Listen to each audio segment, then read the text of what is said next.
Molo Kimani Kuria amekuwa miongoni mwa viongozi wa hivi punde kutetea uamuzi wa serikali kuu kuuza 15% ya hisa zake katika kampuni ya mawasiliano ya Safaricom, akisema kwamba fedha zitakazopatikana zitaelekezwa katika kuboresha miundombinu. Amesema hatua hiyo inalenga kupunguza msongamano wa magari na kufungua miji ya maeneo ya ndani kwa fursa zaidi za uwekezaji. Akizungumza katika kanisa Katoliki la St. Mary's, Molo Kuria aliwasihi wananchi kutoingia katika mtego wa upotoshaji kuhusu uuzaji wa hisa hizo, akibainisha kwamba mpango huo unalenga kuzuia mzigo zaidi wa kodi kwa wananchi kwa kuepusha serikali kutoza ushuru mpya wa barabara. Aidha, mbunge huyo alimpongeza rais kwa juhudi za ujenzi wa barabara ya Rironi Mau Summit Malaba, akisema kuwa barabara hiyo ni nguzo muhimu ya biashara katika ukanda wa Afrika Mashariki.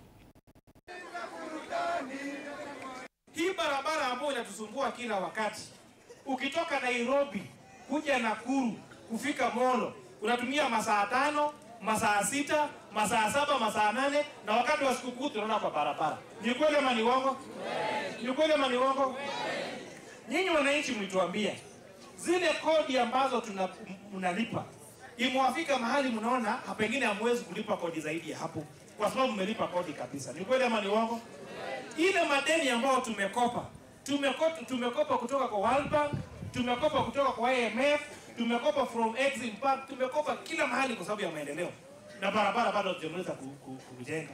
Tukajiuliza kama serikali ya Kenya Kwanza ni njia gani nyingine ambayo inaweza tumika kugharamia hii miradi ya kama barabara hii ya kutoka Rironi kuja hapa. Tukasema ni njia mbili. Moja ni ile inaitwa public private partnership, ni kutafuta wawekezaji wakuja watengeneze hiyo pesa wakitumia pesa zao, alafu warikave kutoka kwa tolls katika hiyo barabara. Hiyo ni maendeleo ama si maendeleo?